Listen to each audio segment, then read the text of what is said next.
Dios les bendiga, sean bienvenidos a su canal Palabra de Vida. Esta es nuestra serie Nuevos Comienzos y el día de hoy nuestro episodio lleva por título Cómo orar según la Biblia. Estamos en un tiempo donde estamos tocando el tema de la oración porque consideramos que la oración es indispensable para poder iniciar, fortalecer y desarrollar nuestra relación con Dios.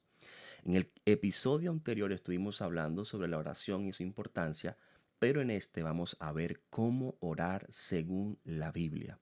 Sé que hay personas que ya tienen este hábito instaurado y otros que apenas están iniciando, pero vamos a ver cómo Dios nos va a bendecir con este material en este episodio.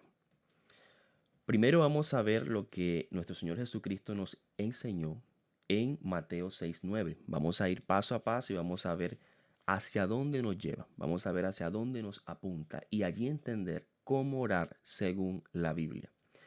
Mateo 6:9 dice: Padre nuestro que estás en los cielos, santificado sea tu nombre.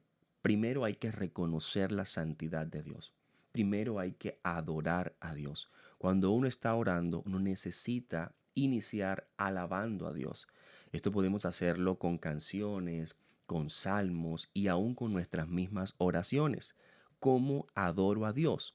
Adoro a Dios de dos maneras. Número uno, reconociendo quién es Él, reconociendo su magnificencia, reconociendo sus atributos, declarando lo grande y poderoso que es Dios. Y número dos, alabamos a Dios también en acción de gracias. Sé que hay muchos motivos para darle gracias al Señor y esta es la forma en que iniciamos nuestro tiempo de oración. Cada parte de esos versículos que están ahí en Mateo 6, donde Jesucristo está enseñando, simbolizan algo poderoso, simbolizan un momento fundamental del tiempo de oración. El primer momento es la alabanza. Ahora vamos al segundo momento. En el versículo 10 dice la palabra: venga tu reino, hágase tu voluntad como en el cielo, así también en la tierra. Lo segundo que vamos a hacer es buscar la voluntad de Dios. No, yo voy a orar por sanidad, voy a orar por un empleo, voy a orar por una empresa, un negocio, un proyecto.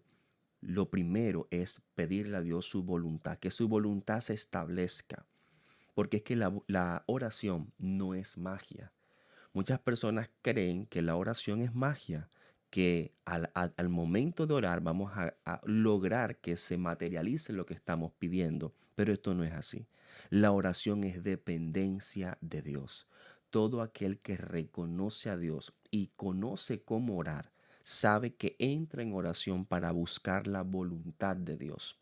Entonces, luego de adorar al Señor, vamos a pasar a reconocer que necesitamos que sea la voluntad de Dios. Yo quiero algo, pero es más importante que la voluntad se establezca en mi vida, más importante que lo que yo creo que es bueno para mí.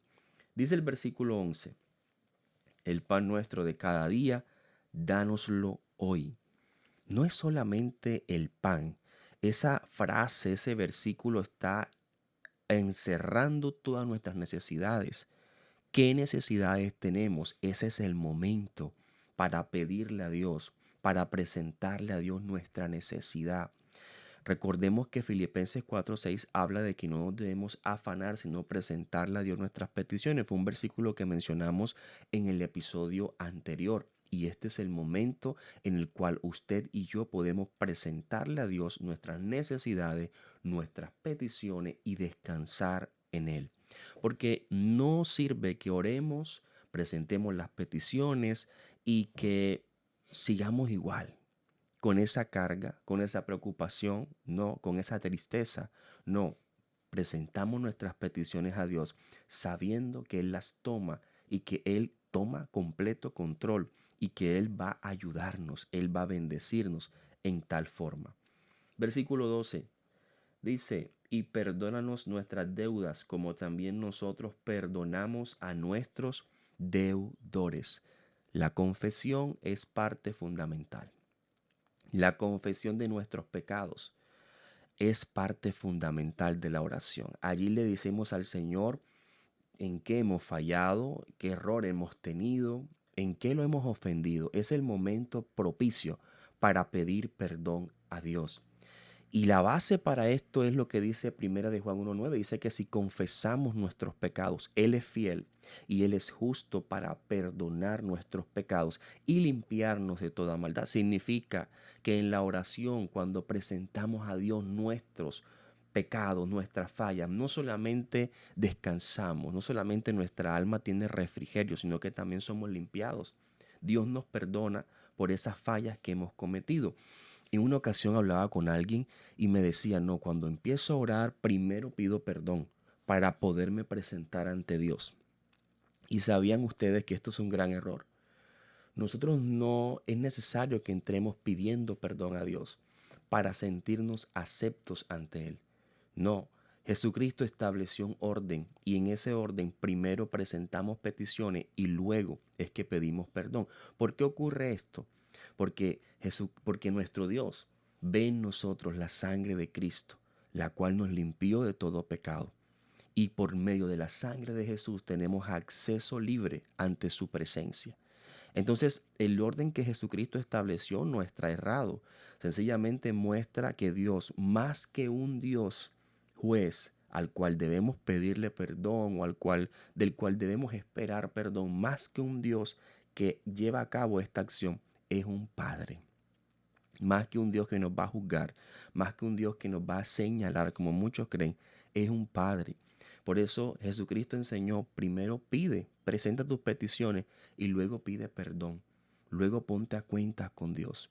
Qué maravilloso es nuestro Padre Celestial que aún en esto de la oración manifiesta su paternidad, manifiesta su bondad para nosotros. Luego el versículo 13 dice, no nos metas en tentación, mas líbranos del mal, porque tuyo es el reino y el poder y la gloria por todos los siglos. En este momento es el tiempo de pedir protección espiritual.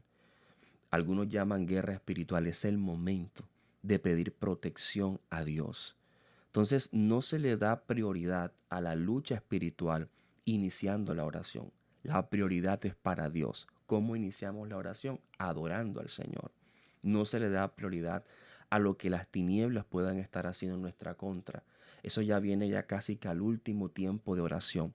Primero se adora, se pide la voluntad del Padre, se ponen nuestras peticiones, se pide perdón. Fíjate cómo estos 4 momentos hablan de una relación de un padre con su hijo. Hablan de una relación genuina, fraterna. Y ya al final es cuando se hace esa parte donde vamos a orar por protección espiritual. Quiero también darte unos consejos extra referente a cómo orar según la Biblia. Y este es orar con fe y perseverancia. El libro de Marcos 11:24 dice, todo lo que pidiereis orando, creed que lo recibiréis y os vendrá.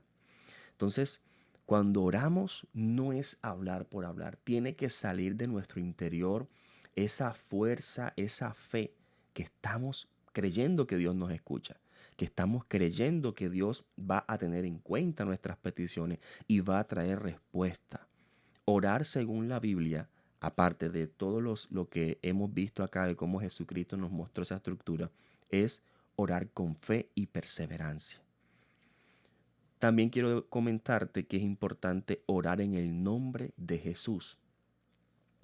Juan 14, del 13 al 14 dice, todo lo que pidieres al Padre en mi nombre lo haré para que el Padre sea glorificado en el Hijo. Si algo pidiereis en mi nombre, yo lo haré. Entonces la oración siempre es en el nombre de Jesús, pero esto no se utiliza como un amuleto. Esto no se utiliza como una frase que debe estar al final de la oración. Esto tiene un contexto y es que orar en el nombre de Jesús es orar bajo la autoridad de Cristo, es orar según el gobierno de Cristo establecido en mi corazón. Eso es orar en el nombre de Jesús. No es solo decir la frase, sino que tiene una gran profundidad. Y esto tiene que ver con orar bajo esa autoridad de Cristo Jesús, bajo su voluntad. También quiero decirte que hay que orar con acción de gracias. Todo esto es orar según la Biblia, orar con acción de gracias. Colosenses 4:2 dice, perseverad en la oración, velando en ella con acción de gracias. Siempre, no importa qué momento estemos viviendo, si es un momento difícil, un momento triste, debemos entrar en oración con acción de gracias. ser agradecidos porque un Dios que es tan bueno y maravilloso nos mantiene todavía con vida en esta tierra porque hay propósito en Él para nosotros. Rápidamente quiero mostrarte ejemplos de cómo la Biblia muestra que estos tiempos que Jesucristo estableció para la oración, ellos también lo vivieron. Por ejemplo, vemos al profeta Isaías en el capítulo 6, 3, 5. Cuando él tuvo la visión del Señor en su trono, dice que reconoció la santidad de Dios en ese momento. En referente a buscar la voluntad de Dios, que es el segundo tiempo para la oración, está Jesucristo, que es nuestro máximo ejemplo.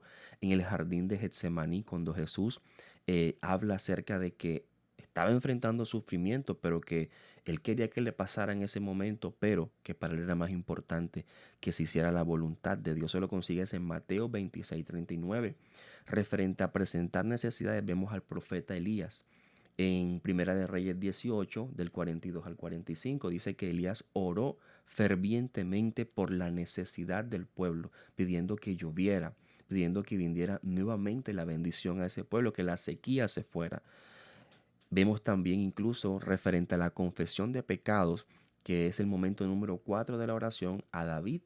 David en el Salmo 51 del 1 al 2, mira cómo le dice al Señor, dice, ten piedad de mí, oh Dios, conforme a tu misericordia, conforme a la multitud de tus piedades, borra mis rebeliones, lávame más y más de mi maldad y límpiame de mi pecado. David había pecado con Betsabé y él oró por arrepentimiento.